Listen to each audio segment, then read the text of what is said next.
BD news. नमस्कार, मैं हूं आपके साथ वैशाली वर्मा और आप देख रहे हैं बीडी न्यूज। आइए रुक करते हैं आज की खबरों की ओर। पूर्व सीएम दिग्विजय सिंह का बयान, सफाई कामगार प्रकोष्ठ के प्रदर्शन पर बोले दिग्विजय। आज सफाई कामगार अपनी मांगों को लेकर सीएम आवास पर जाकर ज्ञापन देने का फैसला लिया। मैं उसका स्वागत करता हूं। मैं बताना चाहता हूं कि मेरे सीएम कार्यकाल में उनको परमानेंट करने का काम किया गया था। उसके बाद से आज तक सफाई कर्मचारियों को परमानेंट नहीं किया गया।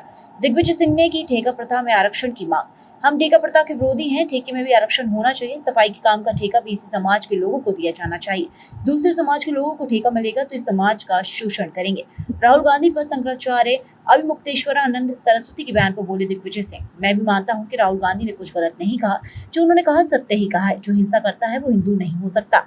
हमारे देश भारत की सोच है, सत्यमेव जयते की है। अमरवाड़ा उपचुनाव को लेकर बोले दिग्विजय सिंह। कमलनाथ ने जो विकास किया उससे बीजेपी को जिताने पर हाथ धो देंगे। कमलनाथ जी विपक्ष और सत्ता पक्ष में रहे, लेकिन उनका ऑरा बहुत बड़ा है।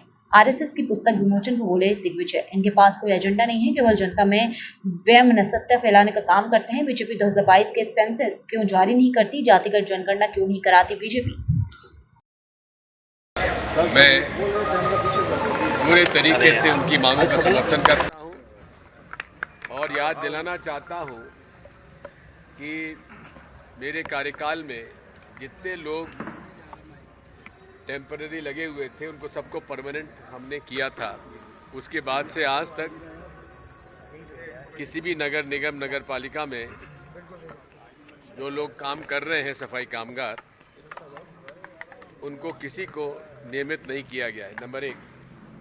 नंबर 2, आज के तकनीक के युग में हमारे सफाई कामगारों को सीवेज लाइन की साफ करने के लिए पॉट होल में घुसाया जाता है, जिसमें कई दुर्भाग्यपूर्ण घटनाएं हुई हैं। कई लोगों की उसमें जान चली गई। इसलिए आज रोबो का ज़माना है।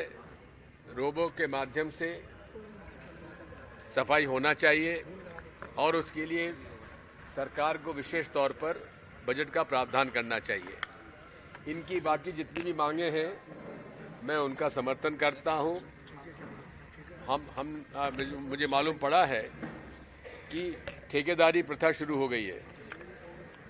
जो ठेका लेने वाला आने वाला है उसको भी इसी वर्ग से होना चाहिए, नहीं तो बाहर का आदमी नहीं होना चाहिए।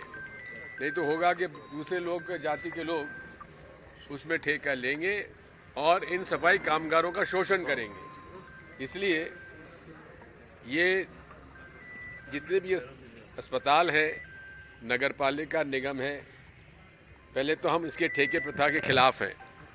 यदि उनको ठेका प्रथा लागू ही करना है, अगर उनकी भाजपा की जैसी नीति होती है, वो ठेकेदारों से ज़्यादा प्रसन्न रहते हैं क्योंकि वहाँ उनको कमीशन भी मिल जाता है। इसलिए हम उसके विरोधी हैं। लेकिन उसके बावजूद भी अगर भारतीय जनता पार्टी सरकार ठेका प्रथा लागू करना चाहती है तो ठेके में भी इसमें आरक्षण होना चाहिए और केवल सफाई कामगार को और वाल्मीकि समाज के लोगों को ही ठेका देना चाहिए।